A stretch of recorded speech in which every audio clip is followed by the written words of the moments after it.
grand ballroom of the Jefferson Hotel in Washington, D.C., shimmered under the glow of chandeliers.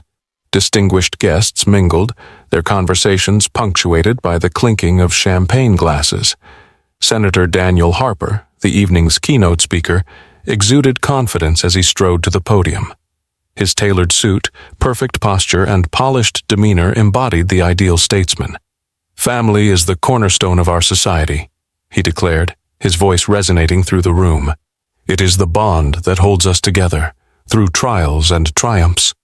Applause erupted, a sea of admiring faces affirming his words. Yet among the applause, Daniel noticed Emily, his wife, seated near the back, her expression distant. Emily Harper, always the picture of elegance, seemed detached tonight. Her emerald green gown matched the intensity of her sharp gaze, but her focus wandered. Daniel tried to dismiss the unease creeping into his thoughts. Emily had always been his steadfast partner, his anchor in the tumultuous waters of politics. However, her recent behavior, the late-night calls, her distracted demeanor, lingered like an unwelcome shadow. As Daniel finished his speech and returned to their table, he felt the energy shift. Emily was laughing softly, leaning slightly toward Marcus Bennett, their family driver. Marcus, a man of quiet charisma and piercing eyes, responded with a subtle smile. Daniel clenched his jaw but maintained his composure. The optics mattered. They always mattered. "Emily," Daniel said as he took his seat, "you've barely touched your drink. Everything all right?" She met his gaze briefly, her lips curling into a practiced smile. "Just tired, Daniel. It's been a long day." "Of course," he replied, masking his irritation. He glanced at Marcus, who quickly averted his gaze. The ride home was quiet, the tension palpable. As they arrived at their stately Georgetown home, Daniel lingered in his study, his thoughts swirling. Emily's phone, charging on the kitchen counter, caught his eye. He approached it, his heart pounding. Locked. Of course. He exhaled sharply, berating himself for the pang of suspicion. The following morning, Daniel walked into the kitchen to find Emily deleting messages on her phone. She froze momentarily when she noticed him, then recovered with a casual, "Just clearing old junk." "Sure," Daniel replied, his voice neutral. But the seed of doubt had been planted.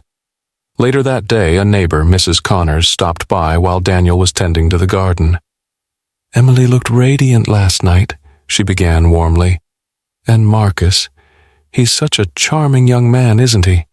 They seem to get along so well." Daniel's hand tightened around the pruning shears. "Yes," he said curtly, forcing a smile. "Marcus is quite dependable." That evening, Emily received a text while Daniel was nearby. She tilted the screen just enough to obscure the message, but not before Daniel caught a glimpse. "We need to talk. He's starting to notice." The world seemed to tilt. He stood frozen, the weight of the moment pressing on his chest. His mind raced, alternating between denial and fury. Could it be? Was she? Later, in the quiet of his study, Daniel stared at a blank page in his notebook. He scribbled a single question. Why is she lying to me?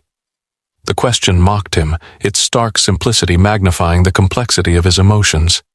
That night, as Emily slept soundly beside him, Daniel resolved to uncover the truth. If there was one thing politics had taught him, it was that appearances could be deceiving. The time for doubt had passed.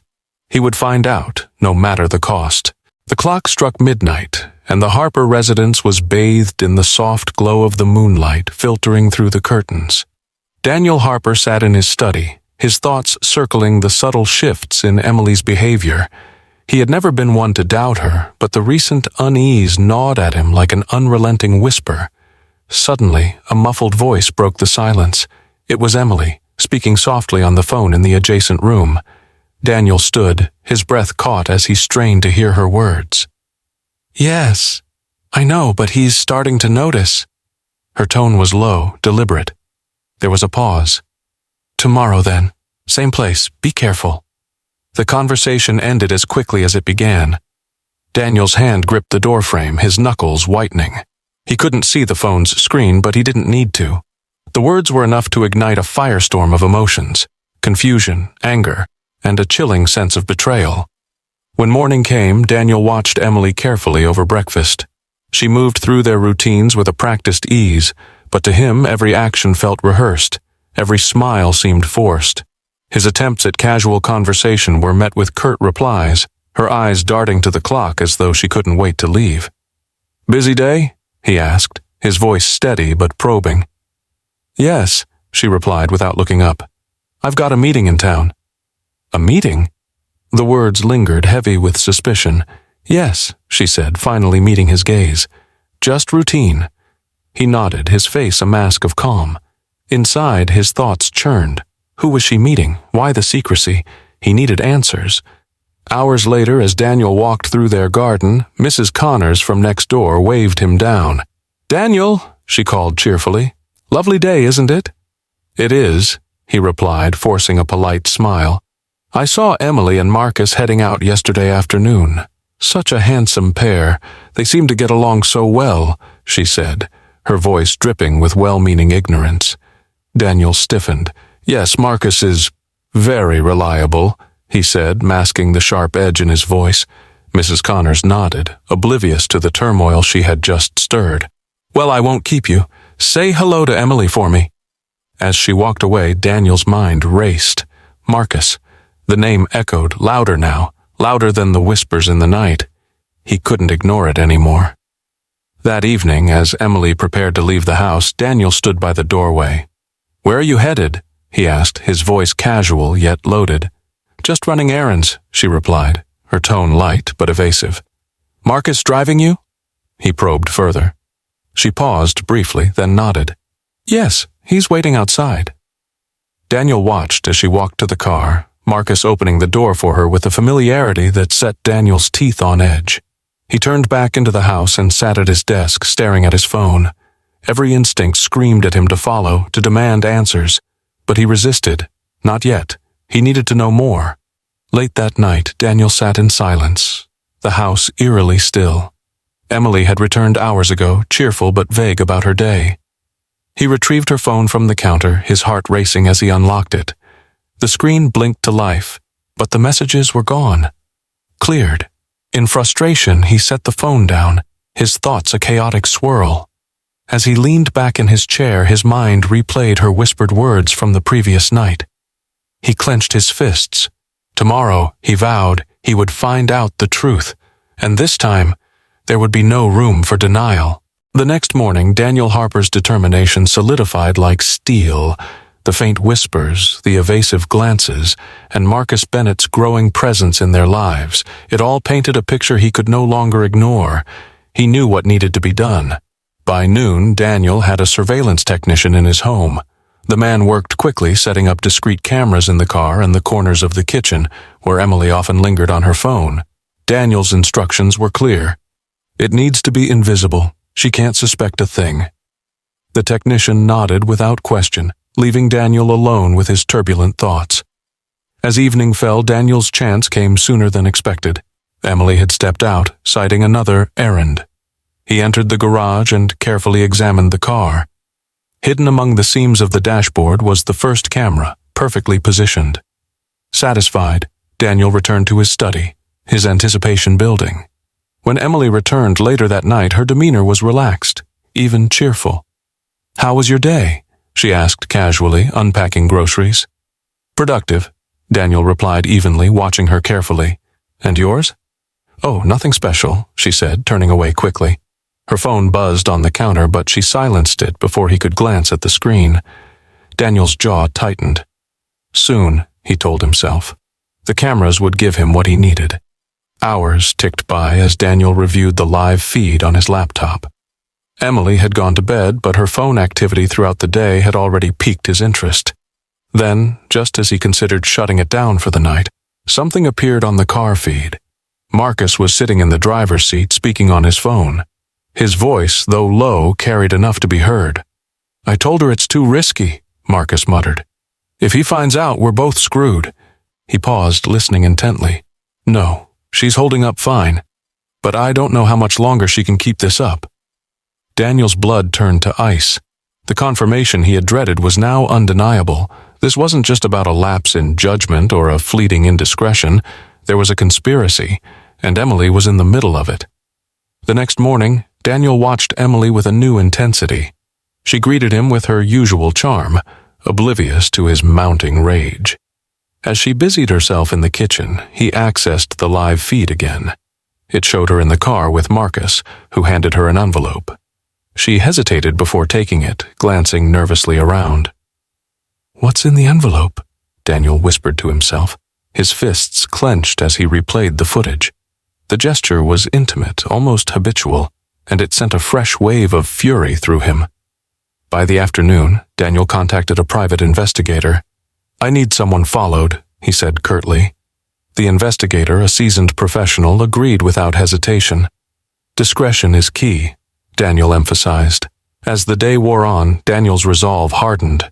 Emily's deceit had layers he couldn't yet unravel, but he was determined to peel them back, no matter the cost. Later that evening, Emily sat across from him during dinner, smiling as though nothing was amiss. "You're quiet tonight," she observed. "Just thinking," Daniel replied, his tone measured. "A lot on my mind." Her smile faltered slightly, but she said nothing more. Daniel, meanwhile, was already planning his next move. The shadows were beginning to shift, and he was determined to bring everything into the light. The private investigator Daniel Harper hired worked swiftly. By the next morning, he delivered his initial report. Hotel receipts, blurry photos of Emily meeting Marcus in a downtown cafe, and a series of cryptic transactions tied to an unmarked account. Daniel stared at the documents spread across his desk, each piece of evidence a dagger to his chest. His mind raced with questions. Why the secrecy? And what was she hiding beyond the affair? Daniel's attention shifted to Emily's diary, tucked away in the nightstand he had searched the previous night. Flipping through its pages, he stumbled upon fragmented thoughts. "I feel trapped. Marcus says he can fix it." Daniel wouldn't understand. The words were vague, but the implications were devastating. Fix what? And why would she turn to Marcus, of all people? That evening, Daniel observed Emily with renewed intensity. She sat in the living room, scrolling through her phone with a nonchalance that infuriated him. Every laugh, every glance felt calculated. He clenched his jaw, masking his emotions under a practiced calm. "Emily," he began, his voice steady, "have you been happy lately?" She looked up, startled. "Of course, Daniel. Why do you ask?" "You just seem distant." He leaned forward, his eyes locking onto hers. "If there's something on your mind, you can tell me." Her smile faltered briefly before she recovered. "I've just been stressed. Work, the house, everything. But I'm fine, really." Her tone was convincing, but Daniel saw the flicker of hesitation. He nodded, retreating into silence, but inside his suspicions grew. The next day, the private investigator called with another update. "You'll want to see this," he said, his tone grave. Daniel met him at a secluded diner, where the investigator slid a manila folder across the table. Inside were photos of Emily and Marcus standing near a parked car. Marcus handed her a large envelope, her expression tense as she tucked it into her bag. "This was yesterday," the investigator explained. "The envelope might be connected to the transactions we found." Daniel's grip on the folder tightened. "Keep digging," he ordered, his voice cold. Back at home, Daniel's opportunity came sooner than expected. Emily left her purse unattended in the kitchen, and Daniel seized the chance to search it. Buried beneath her wallet and keys, he found the envelope. Inside were documents, bank statements tied to Marcus showing substantial deposits. One in particular caught his eye, a transfer from Emily's personal account. "What is this?" he muttered, his hands trembling. The amounts were significant, enough to suggest something far more sinister than a simple affair. When Emily returned home, Daniel confronted her indirectly. "I saw Marcus today," he said casually, gauging her reaction. Her head snapped up. You did?" "Yes, interesting man," he said, his tone neutral. "How well do you know him?" Emily hesitated. "He's just the driver, Daniel. Why do you ask?" "No reason," he replied, his expression unreadable. That night, Daniel replayed the footage from the hidden cameras, desperate for clarity. The images of Marcus handing Emily the envelope looped in his mind, a symbol of the lies threatening to unravel everything he thought he knew. Emily's diary, the bank statements, and her guarded demeanor all pointed to a deeper betrayal. As Daniel stared at the screen, one thought consumed him. The threads of deception were tightening, but whose hand was weaving them, and to what end? The Harper household carried an unsettling quietness as the days passed. Beneath the surface of routine, Daniel Harper's resolve sharpened. He had pieced together enough to know that Emily's betrayal ran deeper than he initially suspected, but what haunted him now was the unknown. What was she hiding, and why? That evening, Daniel sat at the dining table, his gaze fixed on Emily as she plated their dinner. She moved with her usual grace, but her smile lacked warmth. It was a facade, Daniel realized, one she had perfected over the years. "Long day?" he asked, his tone casual but probing. "Yes," Emily replied, setting the plates down. "A lot on my mind." "Anything you'd like to share?" He leaned forward, his eyes searching hers. She hesitated, her fork pausing mid-air. "No, nothing important." Her words felt rehearsed, like she was playing a role in a script he hadn't been given. The silence between them was punctuated by the clinking of cutlery, each sound amplifying the tension. After dinner, Emily retreated to the living room, scrolling through her phone with a faint smile. Daniel observed her from the shadows of his study, his fingers drumming against the edge of his desk. What was she smiling at? He opened the live feed from the car camera, hoping to find answers in the fragments of her day. The footage revealed Emily and Marcus driving to a quiet cafe earlier that afternoon. She seemed anxious, her hands clasped tightly in her lap. Marcus leaned toward her, speaking in hushed tones. At one point, he reached out, briefly placing a hand on hers. The gesture was intimate, and it sent a fresh wave of anger coursing through Daniel. The following day, Marcus arrived to pick up Emily as usual. Daniel intercepted them at the door. "Marcus," he greeted, his voice smooth but edged with steel. "Senator," Marcus replied, his tone respectful but guarded. "Emily tells me you've been a great help lately. I appreciate your dedication." Daniel's eyes bore into him, searching for cracks in his composure. Marcus nodded, his posture rigid. "Just doing my job, sir." "I'm sure you are," Daniel said, his smile sharp. "Drive safely." As the car pulled away, Daniel turned to the private investigator's latest report, which had arrived that morning. It detailed another meeting between Emily and Marcus, this time at a storage facility on the outskirts of town. The investigator had captured photos of them unloading a box from the car, a box Daniel had never seen before. That night, Emily returned home visibly tense. "How was your day?" Daniel asked, his voice calm. "Fine," she replied quickly, avoiding his gaze. "You seem preoccupied," he pressed. "Just tired," she said, heading toward the stairs. But Daniel wasn't ready to let it go.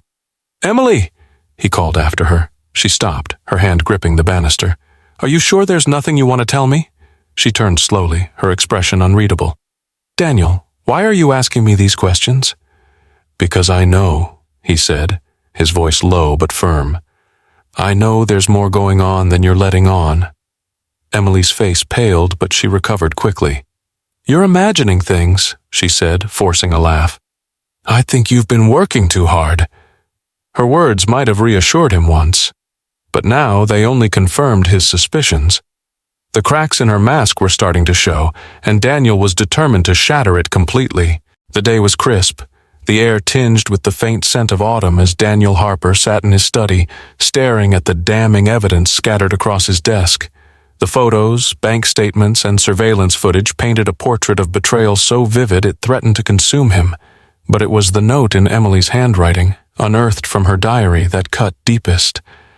"Sometimes the person you're supposed to trust the most is the one who traps you." Daniel clenched his fists. He couldn't live in the shadows of her lies anymore. He needed answers. No more games, no more waiting. That evening he approached Emily with an unsettling calm. "Let's take a walk," he suggested. Emily hesitated, glancing up from her book. "Now? It's getting late." "Yes, now," he insisted, his tone leaving no room for argument. The park, their usual spot for quiet conversations, seemed colder that night. The trees swayed gently in the breeze, their rustling leaves the only sound accompanying their footsteps. Emily walked slightly ahead, her arms wrapped tightly around herself, while Daniel trailed behind, his thoughts a chaotic storm. "Emily," he began, his voice steady but firm. "I know about Marcus." She froze mid-step, her body stiffening. Slowly, she turned to face him. "Daniel, I can explain." "Explain?" he said, his voice rising. "Explain how you've been lying to me? How you've betrayed everything we've built?" Her eyes filled with tears. "I didn't mean for it to happen," she stammered. "I was lonely, Daniel. You were always so busy, so distant. Marcus, he listened. He cared." Daniel's laughter was cold, cutting through the night. "Cared? He's a liar. Just like you." Emily's tears spilled over, her voice trembling. "You don't understand. This wasn't just about us. There's more to this, things you wouldn't believe." "Try me," he demanded, stepping closer. "What's in the envelope, Emily? Why the money? What are you hiding?" Her silence was deafening, her gaze darting away. That was all the confirmation Daniel needed. The fragile thread of control he had clung to snapped. "You think you can just destroy me? Ruin everything I've worked for?" His voice thundered, his hands shaking. "Daniel, please," Emily begged, her voice barely above a whisper. "It wasn't supposed to be like this." Her words only fueled his fury. His hand moved almost on its own, reaching into his coat pocket where he had hidden the gun earlier that evening. The cold metal felt alien in his grasp, but his anger drowned out any hesitation. "You don't get to rewrite this," he hissed. "Not after everything you've done." The moment hung in the air, stretched thin by the weight of their emotions. Then a single sound shattered the silence, a deafening crack that echoed through the park. Emily's body crumpled to the ground, her eyes wide with shock. Daniel stood frozen, the gun trembling in his hand. The world seemed to blur, the edges of reality fraying as he stared at what he had done. For a moment, all was still. The wind carried the sound of distant traffic, indifferent to the tragedy that had just unfolded. Then, as if in a trance, Daniel dropped the gun, his legs moving on their own as he walked away from the scene. His mind was blank, his heart heavy with a pain he couldn't yet comprehend. He didn't stop until he reached the police station, the fluorescent lights glaring down at him as he stepped inside. The desk sergeant looked up, startled by the sight of the well-dressed man with blood on his sleeves. "I need to report a crime," Daniel said, his voice hollow. I killed my wife." The sterile walls of the police station reflected the fluorescent lights, casting a pale glow that matched Daniel Harper's ashen complexion. He sat in a cold metal chair, his hands folded neatly on the table before him, stained faintly with Emily's blood. His suit, once pristine, now bore the marks of the night's violence, a crimson reminder of what he had done. Across from him, Detective Ray Collins observed the man who had once been hailed as a beacon of integrity. Harper's reputation preceded him. The senator who preached family values now sat accused of murdering his wife. The irony was thick enough to choke on. "Let's start from the beginning," Collins said, his voice calm but firm. "Why don't you tell me what happened tonight?" Daniel's gaze didn't waver. "I killed her," he said flatly. Collins raised an eyebrow. "And why, Senator? What brought you to this point?" Daniel hesitated, the weight of the question settling heavily on him. The room seemed to shrink as memories of the past weeks played out in his mind. Emily's betrayal, Marcus's involvement, the lies, the deceit. "She lied to me," he began, his voice low but steady. "For months, maybe longer. I found out she was involved with someone else. Marcus Bennett, our driver." Collins nodded, taking notes. "Go on." "I confronted her tonight," Daniel continued. His voice wavered briefly, but he quickly steadied himself. "She admitted to everything. She tried to justify it, said it wasn't just about the affair, that there was more to it, but she wouldn't tell me what." Collins leaned forward, his interest piqued. "Did she mention Marcus specifically or anyone else?" Daniel shook his head. "Only him. But I know there's more. There's always more." Collins studied him for a moment before sitting back in his chair. "And that's when you decided to kill her?" The words hung in the air, cold and unforgiving. Daniel exhaled sharply, leaning back in his chair. "I didn't decide anything. It just happened. I wasn't thinking. I couldn't think." Outside the interrogation room, the station buzzed with activity. Reporters clamored for details, their voices muffled by the thick glass. Harper's confession had already sent shockwaves through Washington, D.C. and beyond. This wasn't just a crime. It was a scandal that would ripple through the halls of power. Meanwhile, detectives scoured the park where Emily's body was found, piecing together the events of the night. The surveillance footage from the Harper residence was pulled, revealing nothing immediately suspicious, but the investigation into Marcus Bennett was just beginning. Back in the room, Collins pushed forward. "You said there's more. What do you think she was hiding?" Daniel's eyes darkened. "I don't know," he admitted. "But whatever it was, Marcus was part of it." Collins scribbled a note. "We'll look into him. For now, Senator, you're being charged with second-degree murder. You'll have your chance to explain yourself in court." As Daniel was led from the room, handcuffs digging into his wrists, he caught a glimpse of the cameras flashing beyond the station doors. The world would see the fall of Daniel Harper, a man who once had everything, now reduced to this. But even as the reporters shouted questions, Daniel's thoughts remained fixed on one thing: the secrets Emily had taken to her grave. Whatever she had been hiding, he was certain it hadn't died with her. Detective Ray Collins leaned back in his chair, the hum of the precinct around him fading as he stared at the folder on his desk. It contained the latest findings on Marcus Bennett, a man who was no longer just a driver, but a key figure in the tangled web surrounding Emily Harper's death. Marcus's financial records painted a picture of a man living well beyond his means. Large, unexplained deposits had been made to his account over the past year, each labeled with vague descriptors. One name caught Collins's attention: Harper Foundation. "That doesn't make sense," Collins muttered, flipping through the pages. The Harper Foundation was Emily's charity organization, ostensibly dedicated to supporting local communities. But the money trails didn't lead to shelters or schools. They led to private accounts tied to Marcus. Meanwhile, in the holding cell, Daniel Harper sat motionless.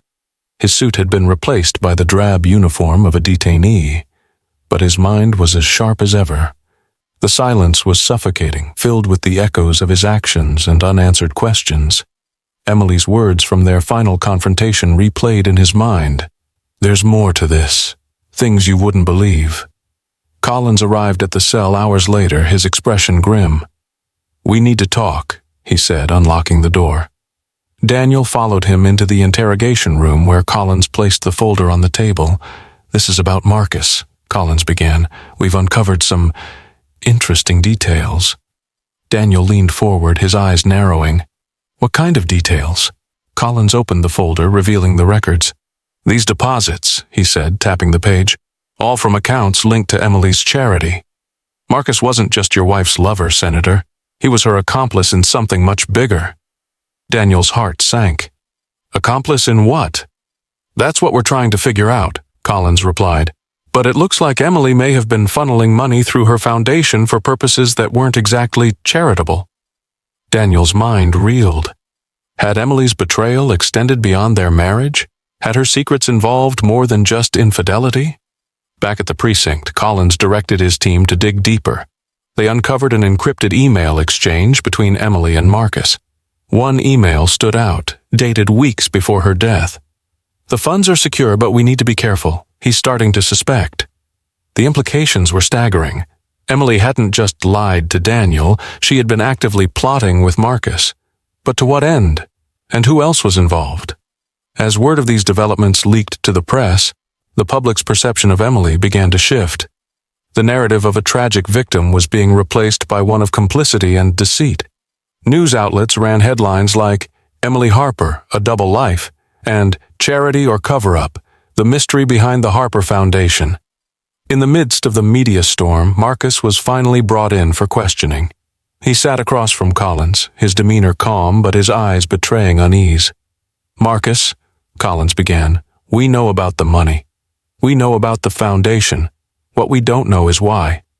What were you and Emily planning?" Marcus smirked, leaning back in his chair. "You think you know so much, don't you? But Emily, she was smarter than all of you. Smarter than me, even." "Then why did she end up dead?" Collins shot back, his tone sharp. Marcus's smirk faltered. "Because she couldn't keep up the act forever, and neither can you, Detective." The room fell silent, the weight of Marcus's words hanging heavily. Collins knew he was onto something far bigger than a love affair. Emily Harper's secrets were finally coming to light, but the truth was proving darker than anyone had anticipated. The courtroom was a battleground. Spectators packed the gallery, their hushed murmurs swirling like a storm as reporters jotted notes and cameras flashed outside. The trial of Daniel Harper had become a media spectacle, drawing national attention not just for the crime but for the scandal it unearthed. Daniel sat at the defendant's table, his face expressionless, though his clenched fists betrayed the turmoil within. His defense attorney, Laura Grayson, leaned in, whispering, "We stick to the narrative. You were overwhelmed, betrayed. This wasn't premeditated." Across the aisle, the prosecutor, John Redding, prepared his final arguments. Redding's reputation for being ruthless in high-profile cases made him a formidable opponent. The evidence was damning, and his confidence radiated as he took the floor. "Ladies and gentlemen," Redding began, pacing deliberately, "what we have here is not just a crime of passion. It's the cold, calculated actions of a man who allowed pride to trump reason. Senator Harper didn't just lose control, he chose to act, and that choice ended Emily Harper's life." The prosecutor's words echoed in the silent courtroom, each one landing like a blow. Redding continued, outlining the timeline, the surveillance footage, and Daniel's own confession. He paused dramatically before addressing the jury directly. "Ask yourselves this," he said, his voice rising. "If this wasn't planned, why was he carrying a gun? Why did he lead her to the park? The answer is simple. Daniel Harper intended to kill his wife the moment she refused to obey him." The gallery erupted into murmurs, quickly silenced by the judge's gavel.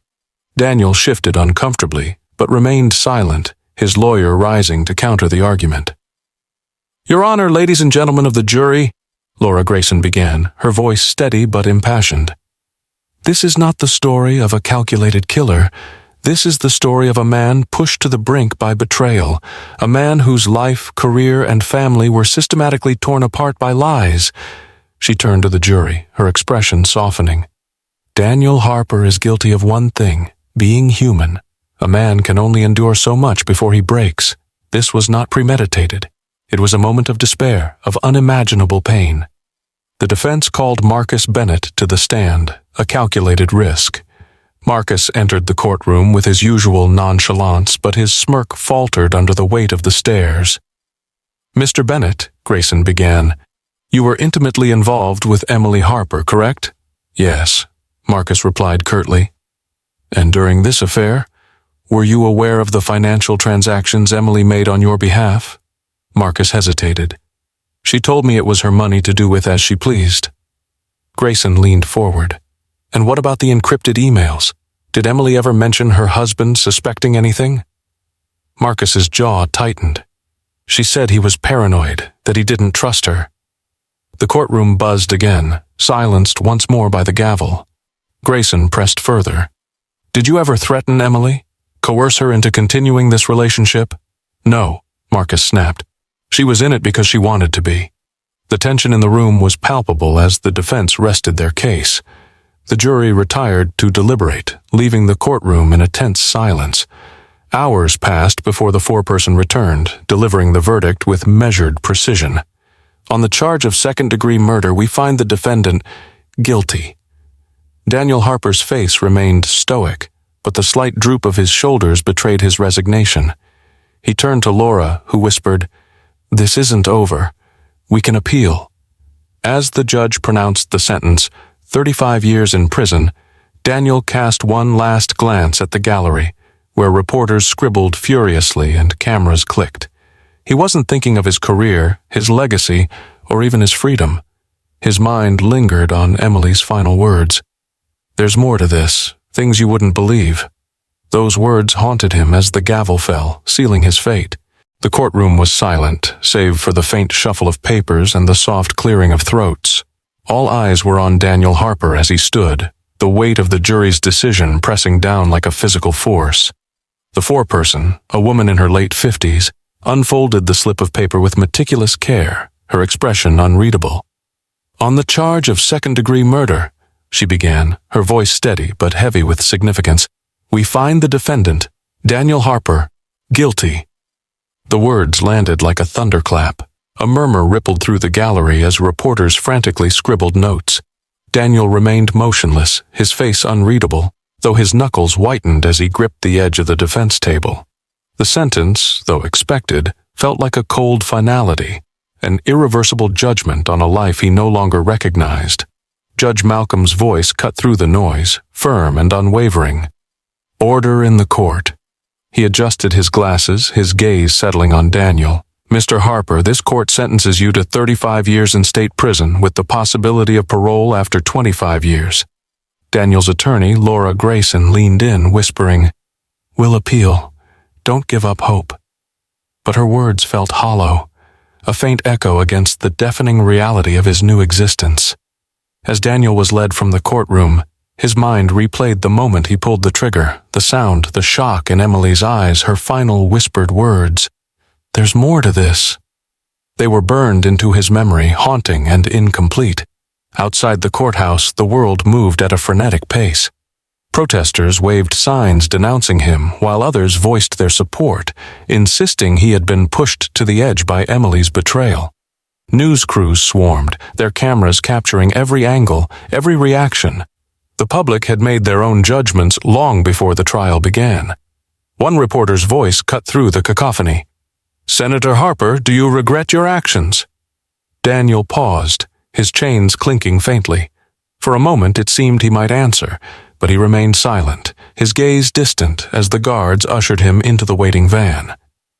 Back at the precinct, Detective Ray Collins sat in his office, poring over the case files. The trial was over, but questions lingered.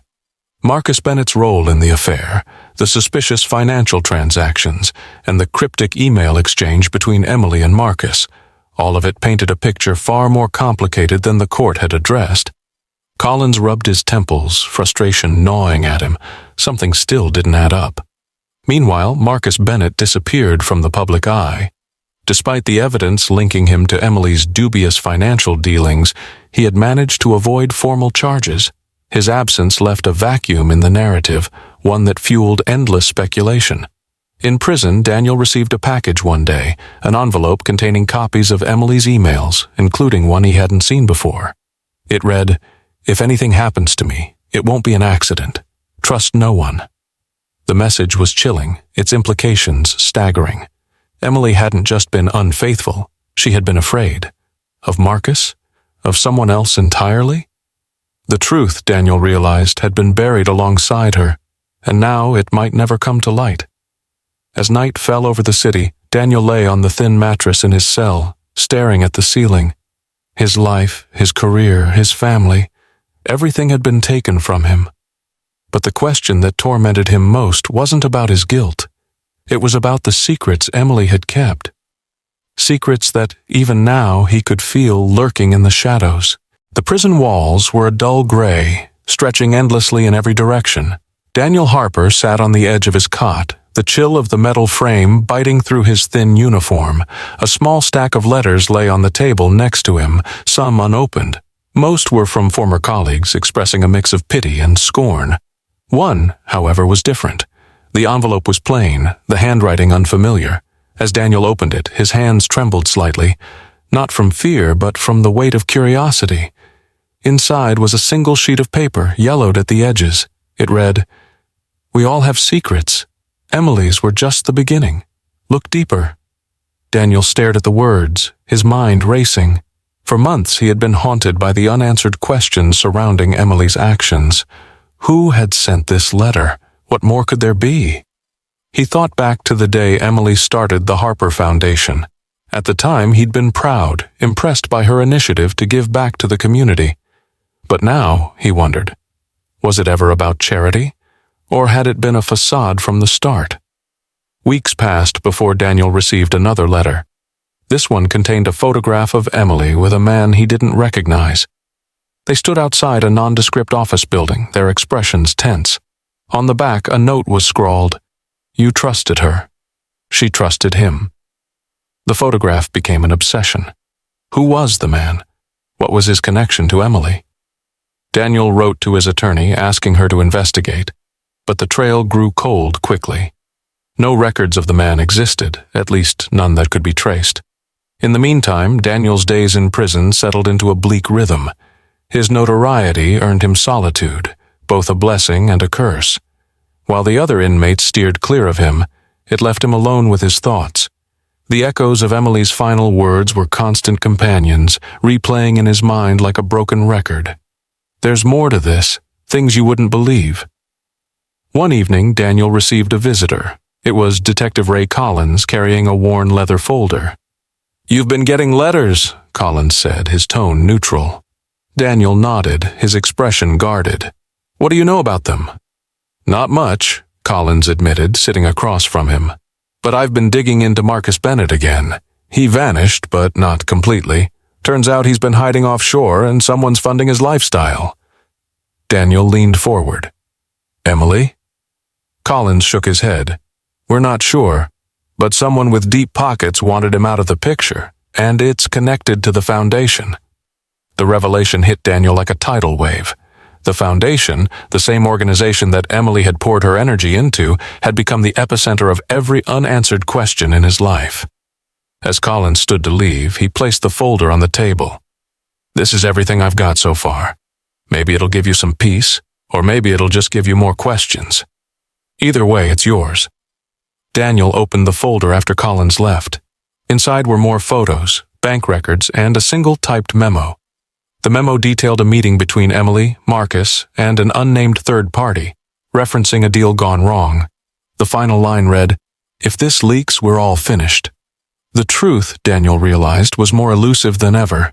Emily's betrayal had layers, each one darker than the last. And now, from behind these prison walls, all he could do was piece together the fragments of a life that had unraveled completely. As the lights dimmed in his cell, Daniel lay back on the cot, staring at the ceiling. The echoes of the past were relentless, but they no longer held him captive. Instead, they fueled a quiet resolve. The answers were out there, and one day he would find them. Until then, he would carry the weight of his choices, and hers. What do you think of Daniel Harper and the choices he made? Do you believe justice was served in this case? From which region are you watching this video? Let us know in the comments below.